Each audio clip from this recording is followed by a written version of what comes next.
Yo, what's going on, guys? Welcome back to Tower of God New World. In today's video, we are going to go over the updated tier list. So for this month, we have two brand new characters coming into the game, Albelda and Kallavan. And so far, Albelda has been added and Kallavan hasn't been added yet. So therefore, we are going to add Albelda in this tier list. And of course, when Kallavan releases, we're going to add him in the tier list as well. So probably when they didn't add Albelda in the tier list yet, but you guys already know the drill.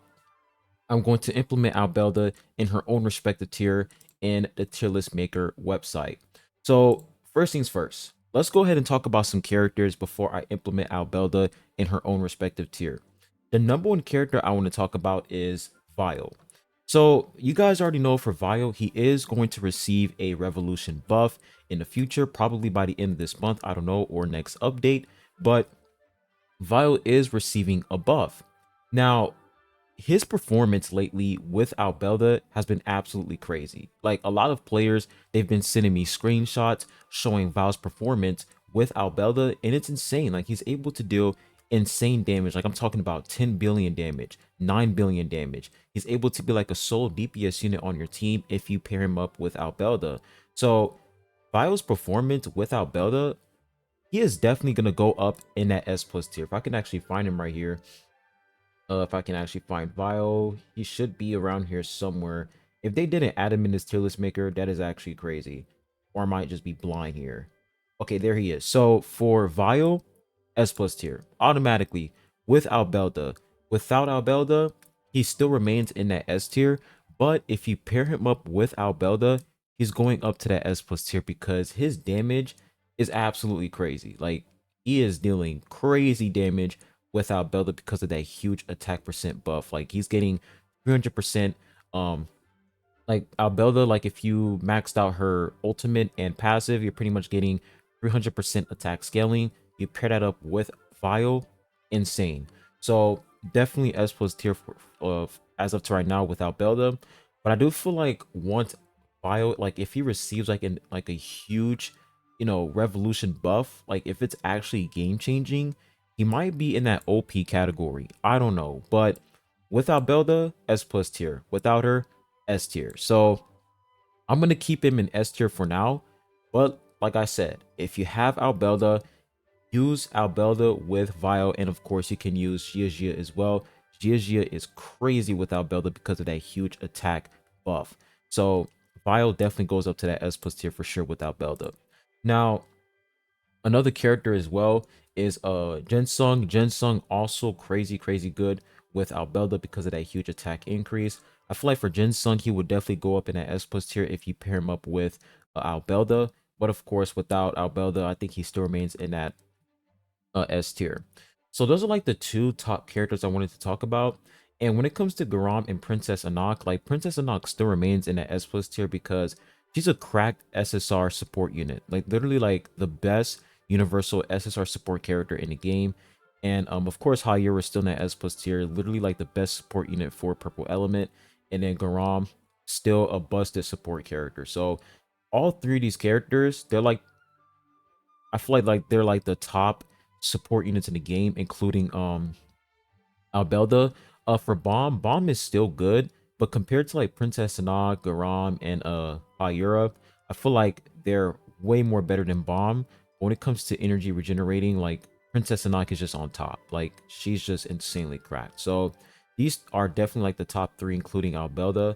I'll say Albelda and Garam, they're both tied to like top two, but for Princess Anak and Hayura, definitely like top three for sure.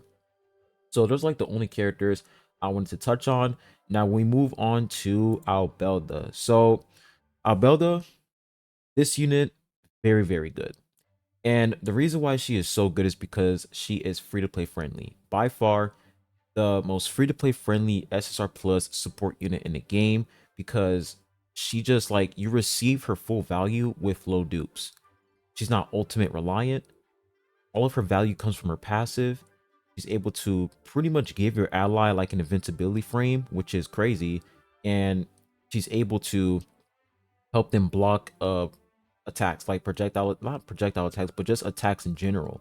So this character, I'm definitely putting her in that S plus tier for sure. Like when Pride win, when they implement her in this tier list, she got to be in that S plus tier because she is free to play friendly, and the more copies you get on her, the crazier she becomes. The fact that she's able to reduce active skill cooldown by like for like 20 seconds is insane. Like she's able to reduce active skill cooldowns for her allies, and on top of that, she's able to regenerate energy with her Revolution tier 4. Like she's just an absolutely busted character, and the fact that she's also meta in the boss, like she's able to pretty much be useful against bosses in the underground laboratory makes her 10 times more useful because a lot of people have been using her in underground laboratory because of the defense reduction and attack reduction.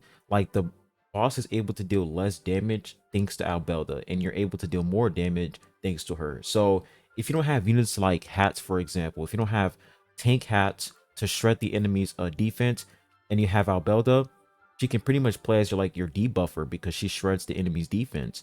So she has debuffing in her kit, she has buffing in her kit, and she can also do some healing through her exclusive equipment.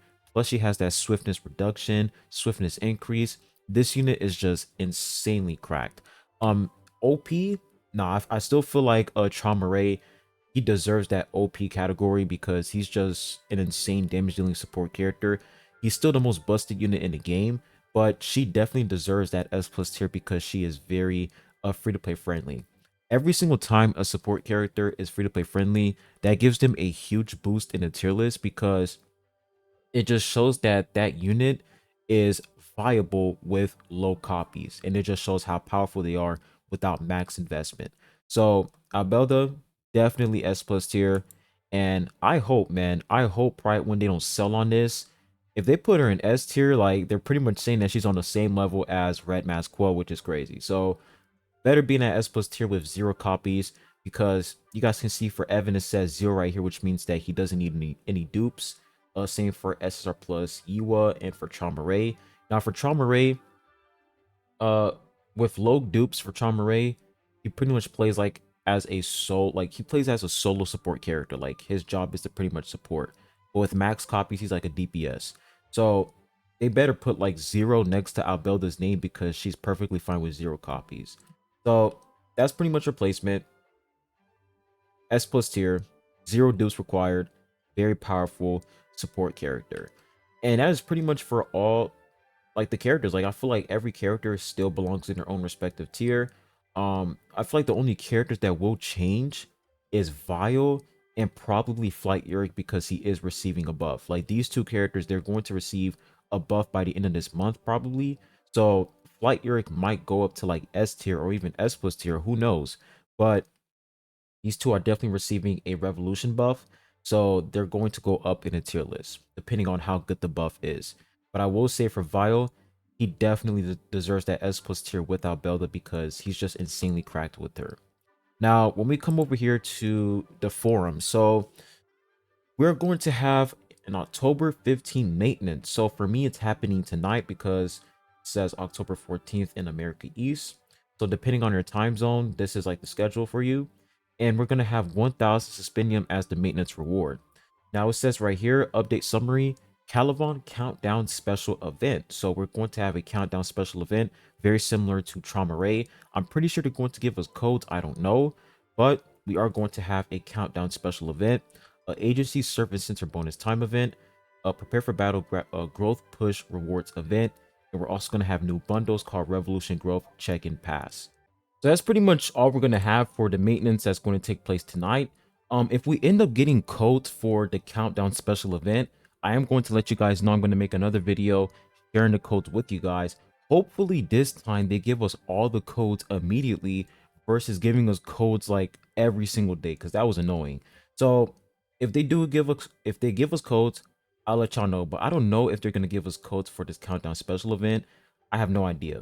But we're just going to have to wait and see.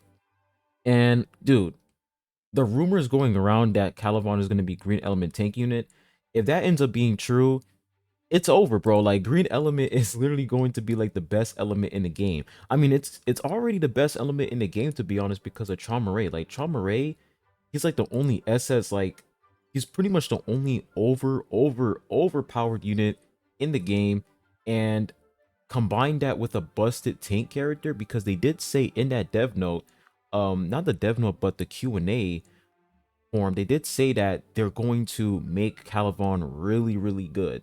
They're not going to disappoint us.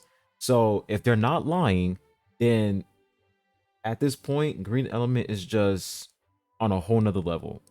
So highly recommend you guys to save up all of your currency, save up all of your black market tickets for Kallavan, because he is going to be an insane tank unit or warrior unit. I hope that he's going to be a tank character, because warrior, for some reason, warrior characters are just not that great. Reflajo is actually pretty solid, really solid warrior character. But other than Reflajo, I mean, Quintessentio is also pretty decent, but you need a lot of copies on him in order for him to work. So warrior characters are very situational. But when it comes to tank characters, like tank characters are amazing, because you have units like Princess Anak, you have Karaka, you got Summer and Dorsey. You got all of these amazing tank units that can benefit your team a lot.